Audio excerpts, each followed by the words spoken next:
Hey, this is Advocate Nyari Mashayamombe, and welcome to the show Identities with Nyari Mashayamombe, your empowerment podcast. And I'm so excited today to host a powerful Alice Tagwira from the Alice Tagwira Show.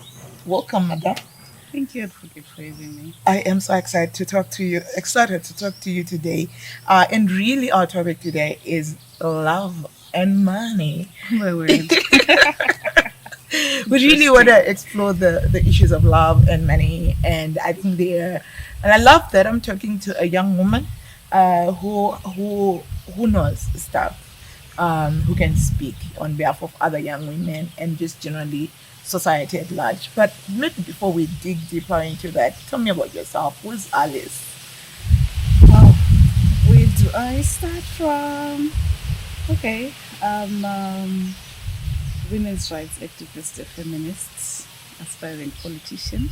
Oh wow, that's good. Very Pan-African. Huh. In short, that's me. Okay, we want to know more. Well, that's a nice headliner. I want you to unpack the story behind who Alice is. Okay. I love to hear that you're a feminist. That's almost like a swear word in Zimbabwe. Then we want you to unpack because a lot of people have an issue with feminists, and when you hear preachers preach about feminism and all that. So what does it mean to be Alice? What does it mean to be a feminist and an aspiring politician? By the way, I love to hear that. Mm-hmm. Okay. I'm a girl who is coming from Norway. A girl who have learned a lot of life lessons through experience.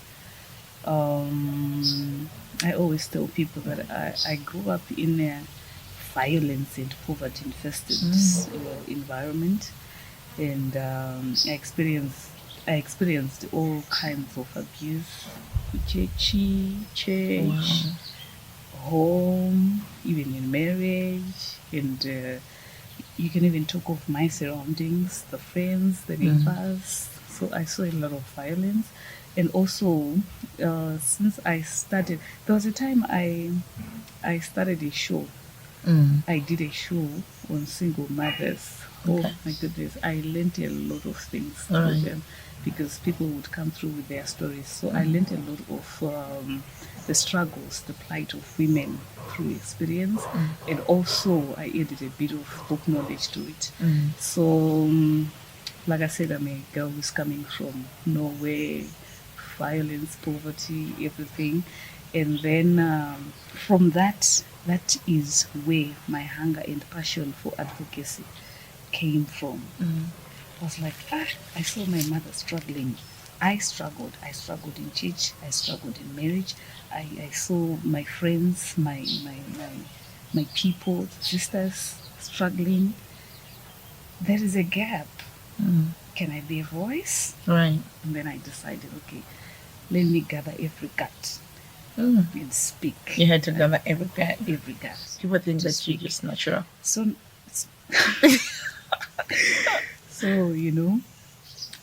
the unfortunate thing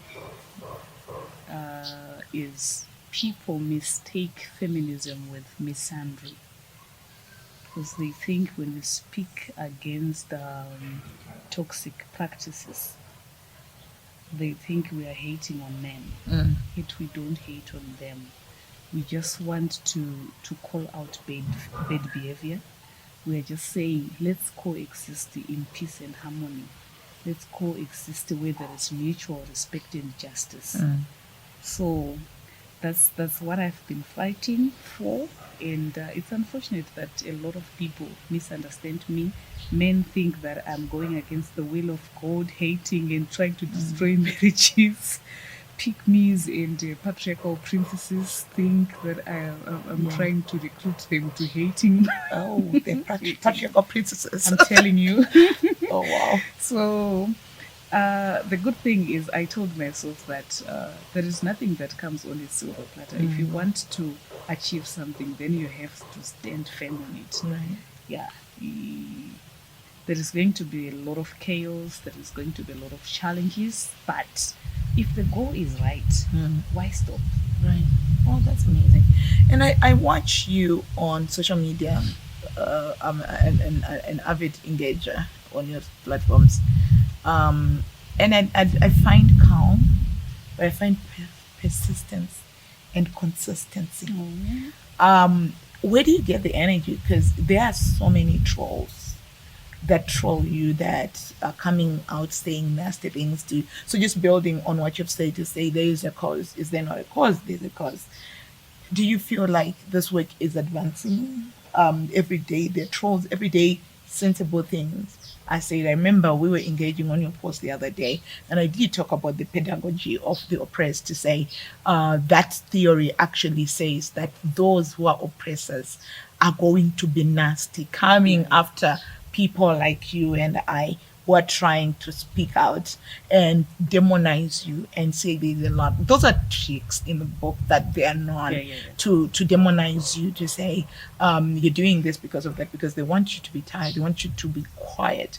Do you feel like the women that you and I are fighting for are ready for it? Because also the same theory then says the oppressed must know and accept that I am oppressed, and must want to come out of oppression. Because just because you're oppressed, it doesn't mean that you want to come out of it. A lot of women probably are just, withdrawn, retired, and to say we're going to die like this. I'm actually remembering that I was recently reading the book of Exodus, when the Israelites had to come out of the oppression, and they actually had to insult God, to say, we told you we could die here, why are you taking us? I'm just reminded right now to say there are many women who don't want you and I to talk, who are like, why are you talking about it? What's so special about you two women, or you many whatever women who are speaking, and also men who are joining us on this? How do you maneuver that? Okay, so what I learned so far is, like I said, there is nothing that comes on a silver platter. Yeah. You've got to fight it. Remember, we fought against slavery. Liberation struggle. We fought and we're still fighting against racism.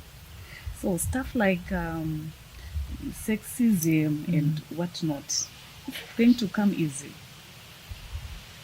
The fight against sexism is not going to come easy. There are women that have gone before us. They fought for us to have the right to vote, right to education, right to owning property, right to this and that, reproductive, whatever. It never came that easy. Those people were demonized. Right. So what's so special about Nyari and Alice? Speaking against the injustices in the marriage setup or whatever. What's so special about us? We're fighting for political representation. Someone will tell you a woman cannot lead. But is it the truth? It's not the truth. Men will not accept it. Because Why? they want the same positions. Because they want the same positions. Yeah. And they want to rule. Yeah. Because they believe they were born to rule. They were created to rule. But at the fundamentals, it must be said, it's just a realization that in power, there's privilege that comes with power. Everyone is the same, right? The men are saying they then come to the secondary. I feel like the primary is this is an opportunity I must get. I must get. It is very personal to say, if Alice is going to be an MP, it means a man is giving up that position. And that man doesn't want to give up that position. And the men around that man are going to fight to say, my brother, you must get that position. And then after all, women should go in the kitchen. After all. So it becomes an after all. But the fundamental is there's an opportunity of power, of money, because with leadership comes opportunities. So to what extent are we as women ready to fight for that? Women are not ready because they think their lives revolve around male gaze. Anything that challenges men, they feel like it will make them vulnerable. It will make them invisible in the sight of men. So instead of fighting for themselves, they fight to be seen by men. To be acknowledged, to be, yeah, I see that. Kubiwa. They want to be seen. Yeah. They want to be acknowledged. They want to Accepted. Accepted, exactly. Vanda kunzi ndiwo vakadzi kwavo. Actually called the good girl box. Oh, wow. There is a box where I must be good to be liked by society and men especially. And then there are rewards for that, right? Oh, it is Ningi. Why don't you become like like so and so who does not challenge their husband? Exactly. She's a good woman. I've received a lot of comments like, you are trying to recruit women to push the wrong narrative, to hate men. Yet we're not hating. We're just saying, okay, in the political space, we want representatives from the women's side. Because you cannot be a man and fight my battles. You can't. You don't know what I'm going through. You don't know my plight. But look at me. If I get into parliament, I'm going to address the exact challenges that we are facing, because I am a woman. But are people ready for you to address those things? That's the question. Even if they are not, even if they are not, it should not stop me. Absolutely. Because creating a narrative doesn't take one. It's not an event. Yeah. It takes a lot of consistency and courage. So if I hear people demonizing me, should I back off because people no. What is the goal? Is it negative? Am I fighting men? Honestly, I'm not. Are you fighting men? I'm not fighting men. I'm also looking forward to getting married, enjoy a very stable and healthy marriage. That's what I want. Right. What are the enablers of flourishing for women in a relationship? For me, values. I look at what you value as a man. If our values do align, then for me it's good enough for our relationship to flourish. Right. Yeah. Right. I value integrity. I value purity. I value respect. Yeah. It's interesting that, do you think that feminists care for purity? Because a lot of feminists, it's perceived that they're fighting to do whatever they want, including whoever they engage with. We're not fighting to do whatever we want. I've heard a lot about that statement. When you hear feminists say, my body, my rights, they mean I can my choice, do anything with my body. No. What we are simply saying is, this is my body. You cannot rule over it. You can't rape it. You can't rape it. You can't rape me even in the marriage. Even in the marriage. Yeah. Thank you for that. So it's far apart from what they think. You can't force me into child marriages. Thank you. You can't force me to sleep with me. You can't force to sleep with me at work. Of which these are the things that are happening. So this is my body. I decide if I want to sleep with you. Because a lot of men, for example, they coerce you into having sex when you don't want. And they withdraw privileges. The abuse. Yes, if they want to have sex with me first for you to get this, to access this opportunity. So I am coming in as a feminist to say, no, if you don't want with this privilege, keep it. This is my body. I own it. Right. I go by my rules. I protect my body at all costs. So also another narrative that they are pushing, saying that feminists, they are promoting recklessness. When we say virginity, let's say an example for around the virginity topic, we say don't keep it for men. Yeah. We're not saying don't keep virginity. Yeah. We're saying don't keep it for men. Keep it for who? Keep it for you. Okay. You're simply saying, I don't want to get pregnant unplanned. I don't want to start treating sexually transmitted diseases. I don't want to be disturbed in my focus, or my goals.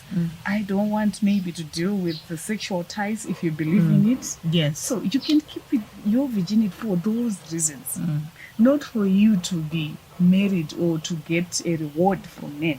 I was married a virgin. Am I not divorced? Yeah. Did it keep my marriage? It didn't. Our mothers did everything. Exactly. So you don't keep virginity for a man. You keep it for yourself. For these reasons that I've just stated. I love that. I feel like that's the toxicity of those who are abusive, because then the backlash, the back painting, the mudslinging of feminists to say that you're a feminist because you want to be loose, you're promoting loose morals. And I totally agree that virginity is for you. Just as much as we expect it from men, it's for them. Yeah. You're not keeping it for someone. But if for a lot of people who are religious and Christians, it's further to say, I'm doing this to honor God.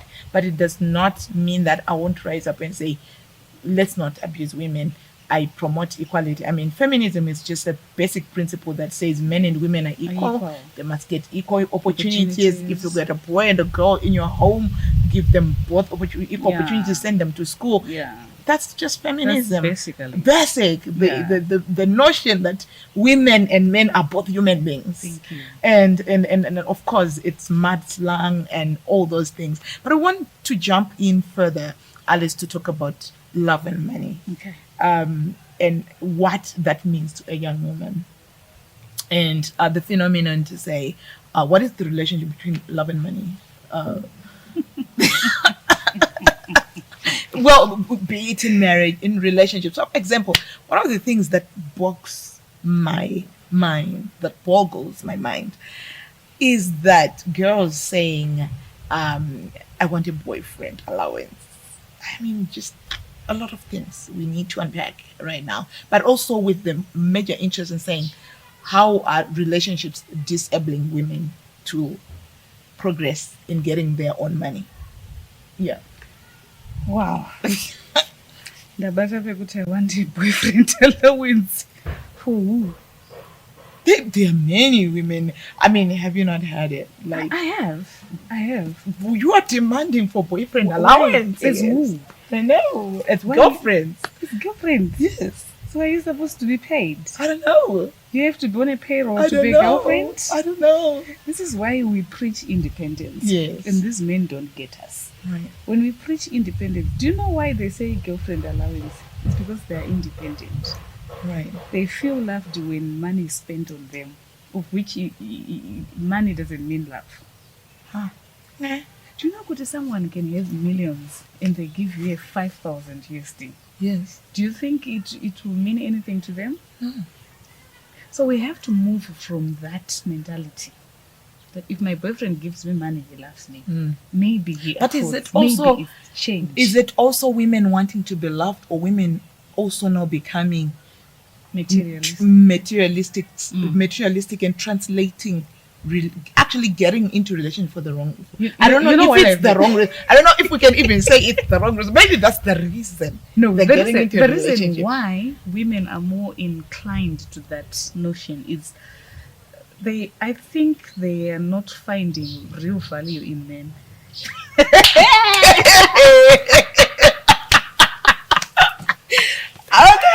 I'm telling you, what can you offer me? And then your inclination automatically becomes to say, why are you getting into why are you going to a person that you're not finding value? And then you just then, are we supposed to honestly believe that? So the only value you're getting is money? It's because women, when they tried to be emotionally engaged or invested in men, they didn't benefit anything. Instead, they were drained. They got drained. They were abused. They got abused. So now they've come to a point where they think, isn't it better for me to go after something that I can benefit at the end of the day than just investing emotions that won't go paid? Can I ask you something? Do you think that when men come to a woman,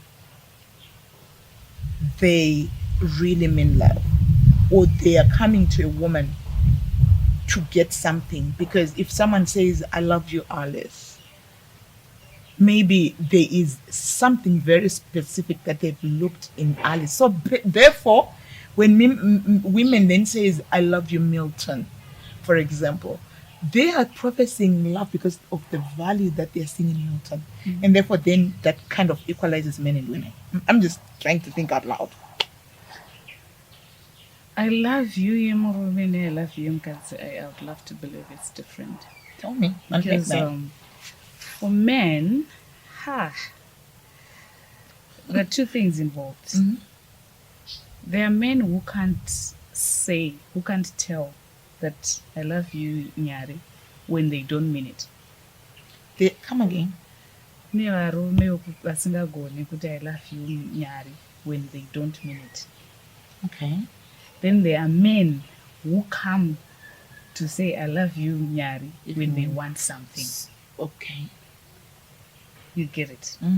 Then in terms of women, there are women who say I love you, Milton, because they feel that Milton will be moved by the words to do certain things for them.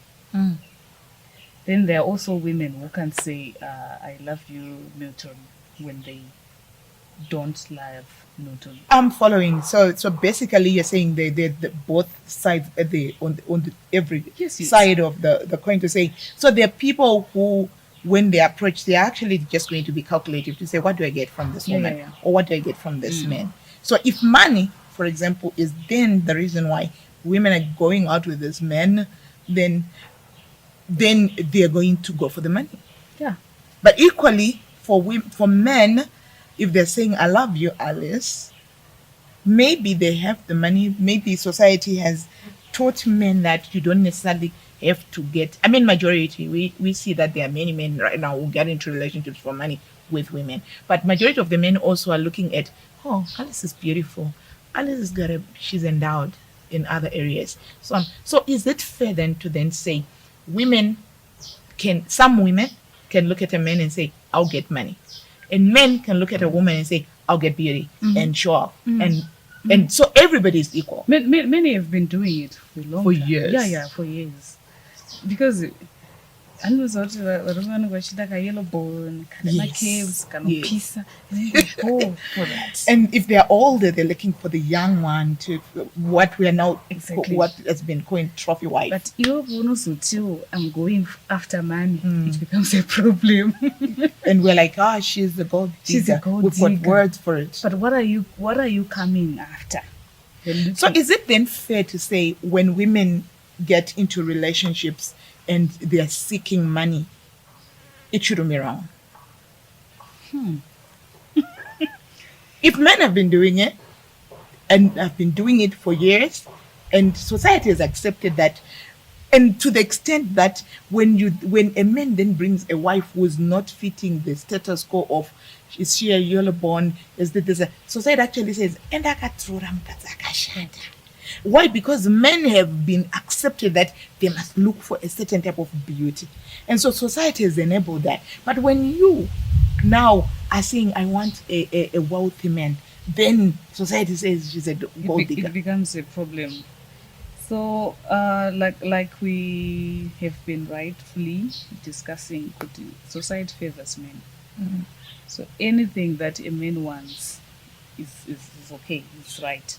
But when women put themselves first, it becomes a problem. And then we want to talk about morals. So if men are going after looks, women should be allowed to go after money. If that is important to the women. If that is important to them. But then the moral values now, if we think then the morals are important, then we must say, men, if you feel like God has spoken to this woman, that is just, don't look at the material values, the outlook. Just go ahead and marry. Equally for women, if this man who's poor, who doesn't have money. So if we're talking morals, they should both apply. Yeah. But I want us to, as we move towards ending, Alice, to say, what are some of the enablers or disablers for women to not achieve their full potential in relationships, especially when we're talking about money?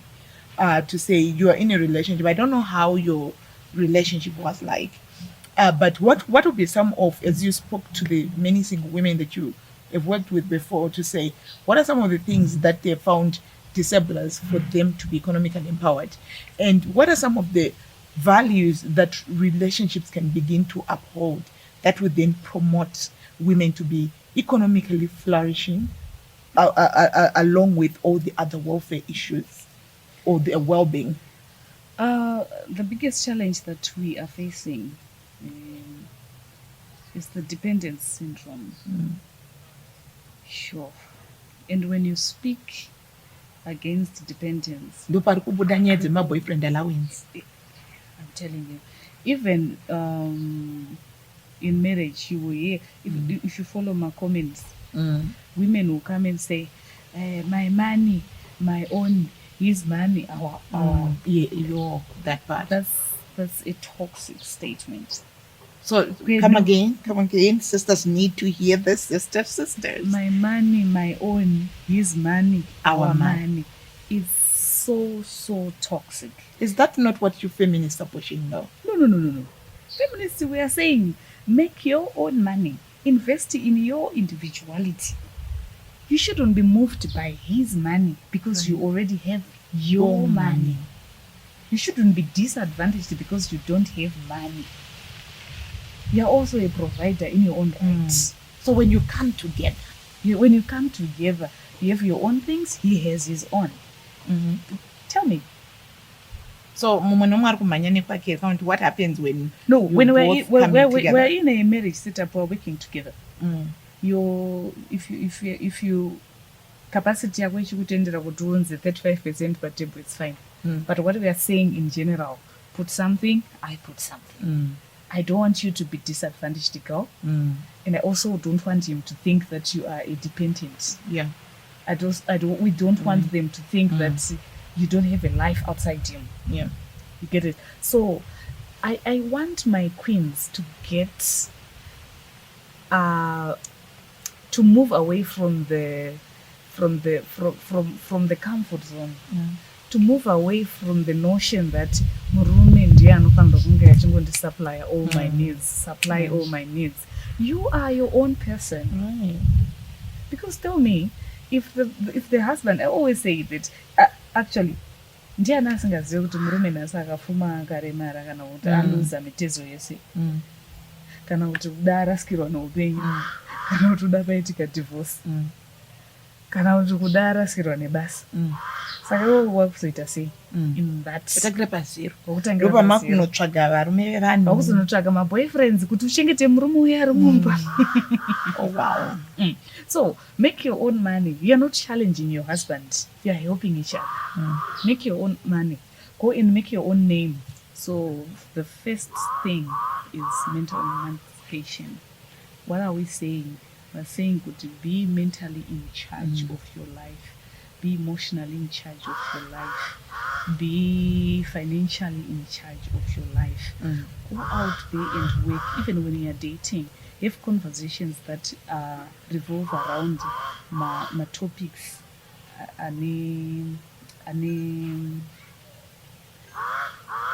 Anoreva something important topics, like how are we going to manage our finances in the event yokuti paitika crisis mufamily yedu. Are you willing to break your leg to solve the situation? Have my conversations essay while so that you know where you are standing. So you can't just be a young girl akangomirira marriage kuti marriage ichazoya, I get married, I get supply and whatnot. Iva musikana are mentally emancipated, be financially empowered, meet your men, sanganai pazvinhu zvakakosha zvinoita kuti kana muchibuild a relationship yenyu ive solid on the foundation yema-values and principles yekuti nyangwe ukasheka zverudziro, you can't get married because watambura nenhamo, waneta nokugara mu1 room, wawana mukomana ari kugara mu3 rooms, and kwauri that guy is gold. Right. It's an upgrade. It's an upgrade. Kwauri yatova upgrade, but kana dai wakashanda musikana kune rooms unogona kuti manager kuti afford dai wakashanda musikana watogona kutenga uchionda fit chako saka panawo uri fencing ka lifestyle kekukwira muhonda fit kekukwira uchipikawo nehonda fit but you've got the potential to buy a Honda Fit yourself. Hakuchinombonzi simba rokuita mari riri kuvarume chete nekuvakadzi ririko. Saka let's go and work. My young girls, let's go and work. Pane statement rakashirwa tari. You can't think of marriage kana usina chako. Chaunacho. Let's normalize that. Actually, let's normalize that. Kutoda kufunga zvemarriage, what have you achieved as an adult? All right, let's talk about adult life. What are adult game? So ndopinda marriage uri kunocontribute chii? Absolutely. What are you going to contribute in that marriage? Udangonosvika uchingononzi mota iyo chikafu icho chino icho mobva mada kutonga because toda kutonga kafuti wabva wati mother seat chakati so you'll be taken advantage of.